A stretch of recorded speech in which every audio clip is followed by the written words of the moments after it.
Le guide des égarés de Maïmonide, chapitre 76, suite. La deuxième méthode qu'il considère comme très importante est prise dans l'impossibilité de la similitude. Dieu, disent-ils, ne saurait ressembler à aucune de ses créatures, mais s'il était un corps, il ressemblerait aux autres corps. Ils s'étendent beaucoup sur ce sujet et ils disent entre autres, si nous disions qu'il est un corps, non comme les autres corps, ce serait là une contradiction, car tout corps est semblable à tout autre corps sous le rapport de la corporéité, et les corps ne diffèrent entre eux que sous d'autres rapports, c'est-à-dire dans les accidents. Il s'ensuivrait en outre selon eux que Dieu aurait créé son semblable. Cette preuve peut se réfuter de deux manières. Premièrement, quelqu'un pourrait objecter « Je n'accorde pas la non-similitude ». Car comment démontrerez-vous que Dieu ne saurait ressembler en rien à aucune de ses créatures ? À moins par Dieu que vous ne vous en rapportiez à cet égard, je veux dire, pour ce qui concerne la négation de la similitude, à quelques textes d'un livre prophétique. Mais alors, l'incorporalité de Dieu serait une chose reçue par tradition et non pas un objet de l'intelligence. Et si l'on disait que Dieu, s'il ressemblait à quelque chose d'entre ses créatures, aurait créé son semblable, l'adversaire pourrait répondre « Mais ce n'est pas son semblable sous toutes les faces. Car je ne nie pas que la divinité renferme des idées nombreuses et qu'elle se présente sous plusieurs faces. » Et en effet, celui qui croit à la corporéité de Dieu ne conteste pas cela. Une seconde manière qui est plus profonde est celle-ci. Il est établi et avéré pour quiconque a étudié la philosophie et s'est plongé dans les systèmes des philosophes que si l'on a en même temps appliqué le mot corps aux sphères célestes et à ces corps illiques, ce n'est que par simple homonymie, car il n'y a là identité ni de matière ni de forme, mais au contraire, c'est également par homonymie que les mots matière et forme sont appliqués à ce qui est ici-bas et aux sphères célestes. S'il est vrai que la sphère céleste a indubitablement des dimensions et ne sont pas les dimensions en elles-mêmes ce ne sont pas les dimensions en elles-mêmes qui font le corps, mais celui-ci est quelque chose qui est composé de matière et de forme. Or, si cela se dit à l'égard de la sphère céleste, à plus forte raison celui qui admet la corporéité pourra-t-il le dire à l'égard de Dieu. Il dira en effet, Dieu est un corps ayant des dimensions, mais son essence, sa véritable nature et sa substance ne ressemblent à rien d'entre ses créatures, et ce n'est que par homonymie qu'on leur applique à lui et à elle le mot corps. De même que c'est par homonymie que, selon les vrais penseurs, on leur applique à lui et à elle le mot être.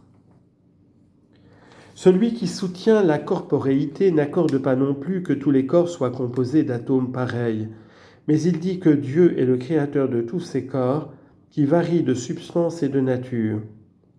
Et de même que pour lui le corps de la fiente n'est pas la même chose que le corps du globe solaire, de même il dit que le corps de la lumière créée, je veux dire de la Shekhinah, n'est pas le corps des sphères et des astres, ni le corps de la Shekhinah ou de la colonne de nuée créée, n'est selon lui le corps de Dieu. Ce corps, dit-il, au contraire, est l'essence parfaite et sublime qui ne fut jamais composé, qui ne changea jamais, et dont le changement est impossible. Car au contraire, ce corps a toujours nécessairement existé tel qu'il est, et c'est lui qui fait tout ce qui est en dehors de lui, selon son intention et sa volonté. Je voudrais savoir comment ce système, quelque malade qu'il soit, pourrait être réfuté au moyen de leurs étonnantes méthodes que je t'ai fait connaître. La troisième méthode est celle-ci.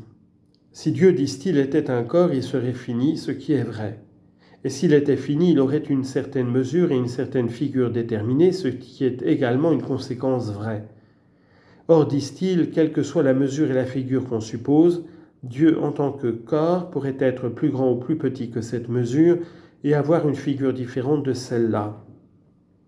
Si donc il est déterminé par une certaine mesure et une certaine figure, il a fallu pour cela un être déterminant.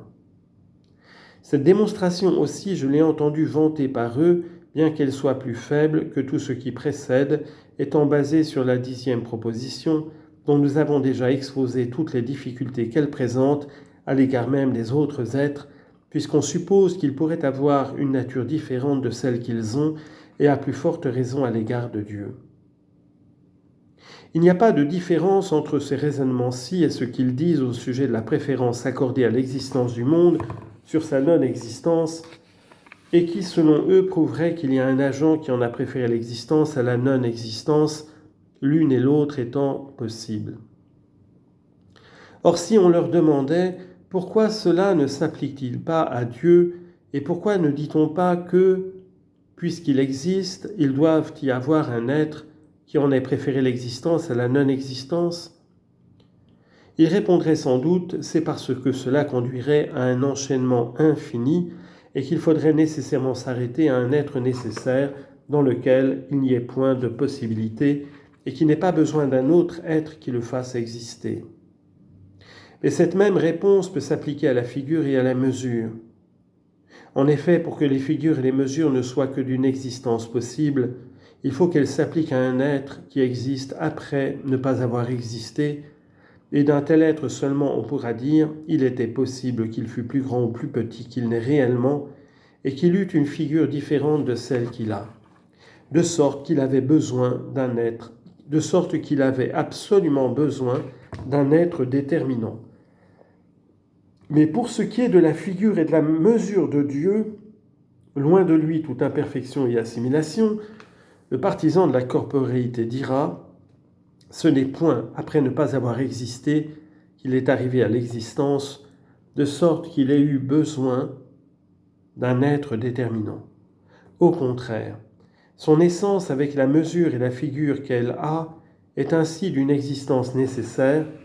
Elle n'a point eu besoin d'un être qui la détermina, ni qui en préféra l'existence à la non-existence. Car il n'y a en elle aucune possibilité de non-existence, et de même, elle n'a point eu besoin d'un être qui lui donnât une figure et une mesure déterminées, car son existence était nécessaire de cette manière.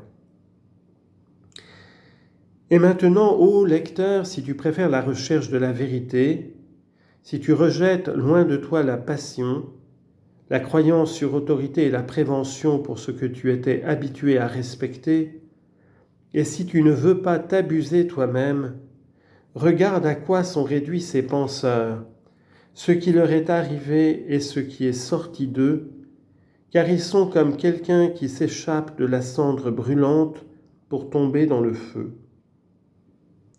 En effet, ils ont effacé toute loi naturelle et altéré la nature du ciel et de la terre en prétendant que, par ces propositions, on peut démontrer que le monde est créé.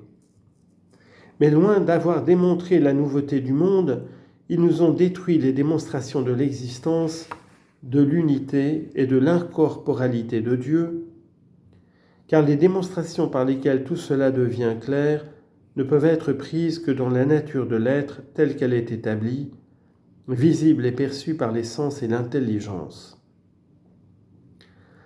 Après avoir complètement résumé leurs paroles, nous allons rapporter aussi les propositions des philosophes et leurs démonstrations établissant que Dieu existe, qu'il est un et qu'il est impossible qu'il soit un corps, et cela en leur accordant d'abord l'hypothèse de l'éternité du monde, bien que pour nous, nous ne l'admettions pas.